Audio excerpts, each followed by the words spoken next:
नमस्ते बच्चों, शुभ संध्या। कैसे हो आप लोग? अच्छे हो? मैं तो बहुत अच्छी हूँ। पता है क्यों?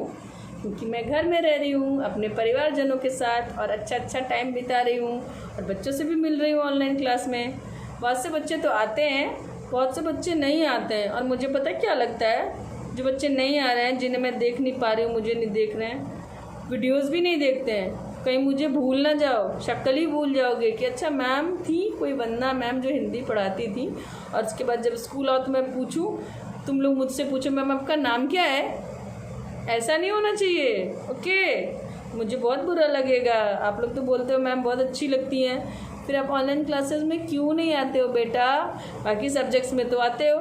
हिंदी की पढ़ाई इतनी बुरी लगती है कि आप आते ही नहीं हो।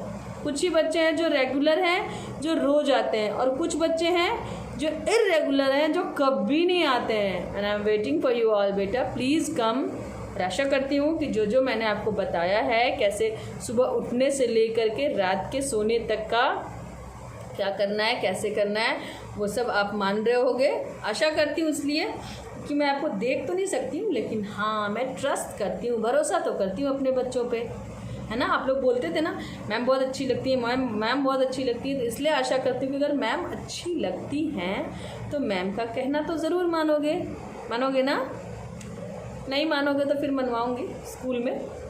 अभी आपको पेरेंट्स को बिल्कुल परेशान नहीं करना है, पता है? अगर आप पेरेंट्स को तंग करोगे तो पता है किसकी बदनामी होगी? मेरी। कैसे? जब आप घर में बदमाशी करोगे ना तो पेरेंट्स बोलेंगे ना क्या सीखता है स्कूल में, यही सिखाती है मैम। और पता है जब बाहर में जाके करोगे तो लोग क्या बोलेंगे, कैसे संस्कार दिए माँ बाप ने, कैसे स्कूल में पढ़ता है। आपके नटखटपने से कितने लोग बेइज्जत होंगे, कितने लोगों की इंसल्ट होगी, पता है ना?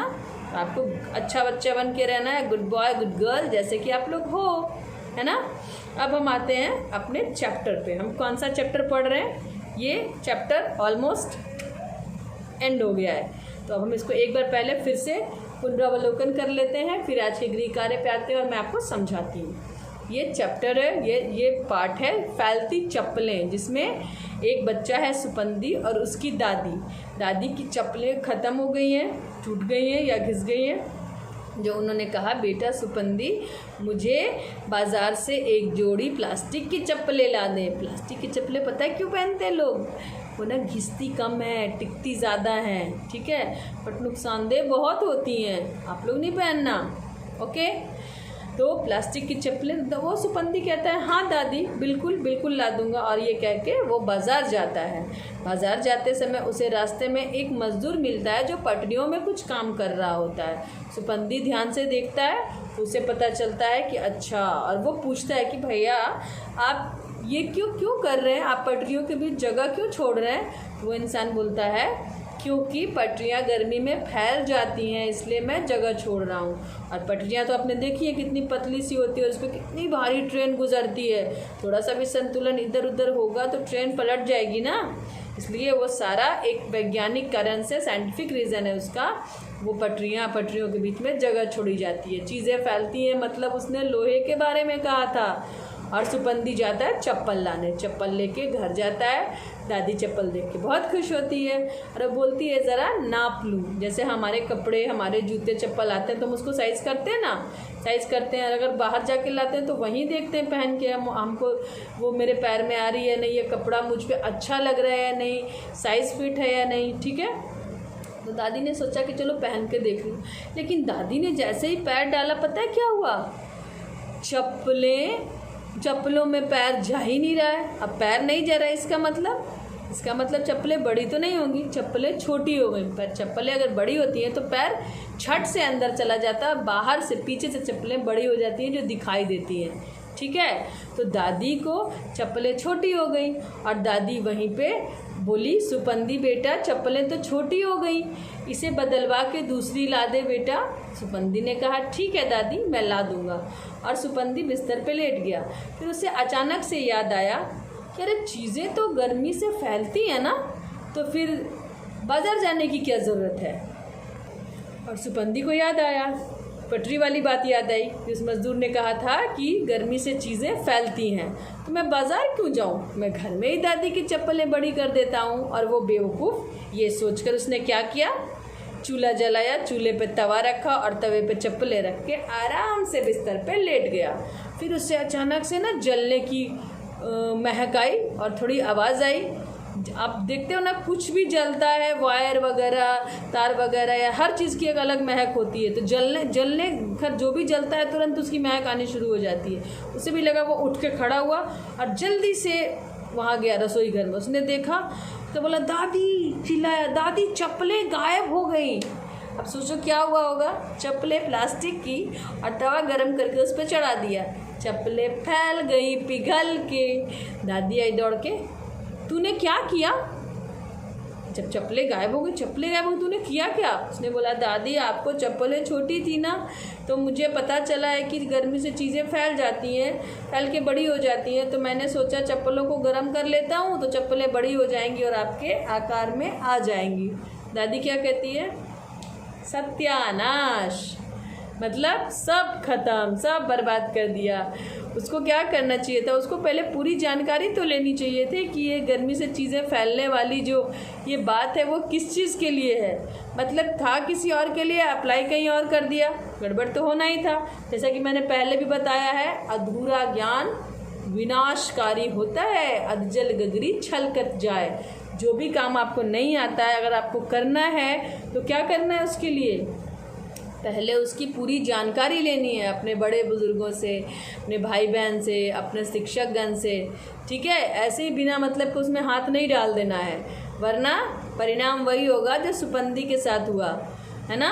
सुपंदी का क्या भरोसा, अगर उसने दादी को चढ़ा दिया होता तवे पे तो तब तो उनका भी काम तमाम है ना। तो जानकारी लेके ही उस काम में हाथ डालना चाहिए।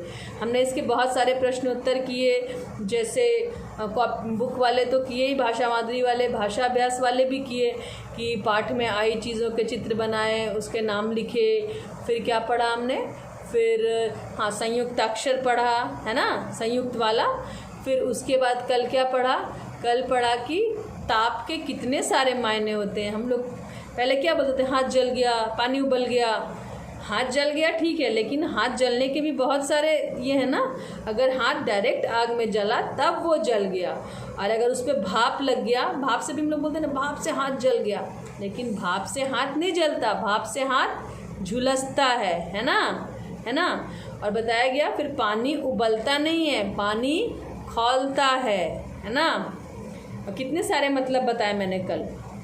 आज का जो आपका गृह कार्य है वो है चित्र देखकर वाक्य बनाना। बहुत मज़ेदार है। हम लोगों ने ना बहुत सारे प्रतियोगिता में ऐसा किया है कि आपको ना विजुअल दिखा दिया जाता है, मतलब टीवी पे कुछ दिखा दिया गया, आपने देख लिया, एक कहानी टाइप का बिना बोला हुआ, ठीक है, सिर्फ सीन दिखता है, उसके बाद बैठ के आप स्टोरी लिखिए उसके बारे में।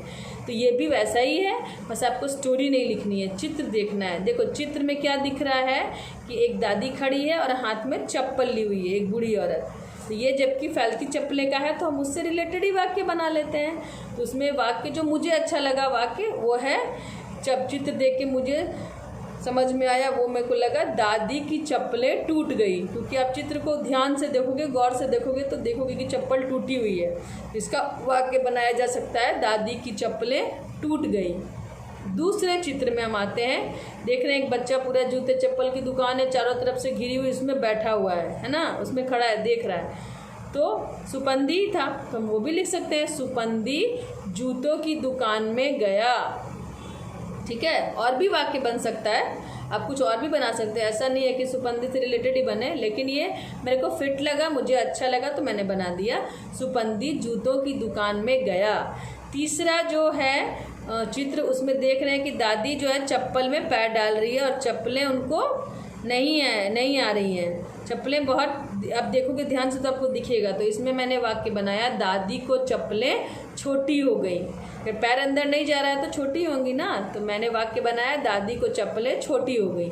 आपको अगर ये सब वाक्य अच्छा लगता है तो आप यही बना लो, ठीक है।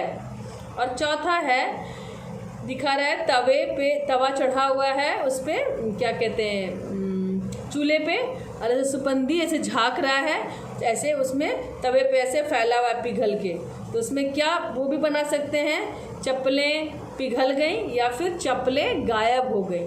मैंने जो बनाया है वाक्य बिल्कुल पाठ के अनुसार बनाया है, तो आप भी ये बनाओ तो ज़्यादा अच्छा है, क्योंकि हम फैलती चप्पलें ही पढ़ रहे हैं। ठीक है, तो आप भी वैसे ही बनाना। पहले चित्र में दादी की चप्पलें टूट गई, दूसरे चित्र में सुपंदी जूतों की दुकान में गया, तीसरे चित्र में दादी को चप्पलें छोटी हो गई और चौथे चित्र में चप्पलें गायब हो गई। ठीक है, ये आपका गृह कार्य है, ये आपको बनाना है और बना के मुझे भेज देना है। ओके, तब तक हम कल फिर मिलेंगे, तब तक के लिए बाय बाय,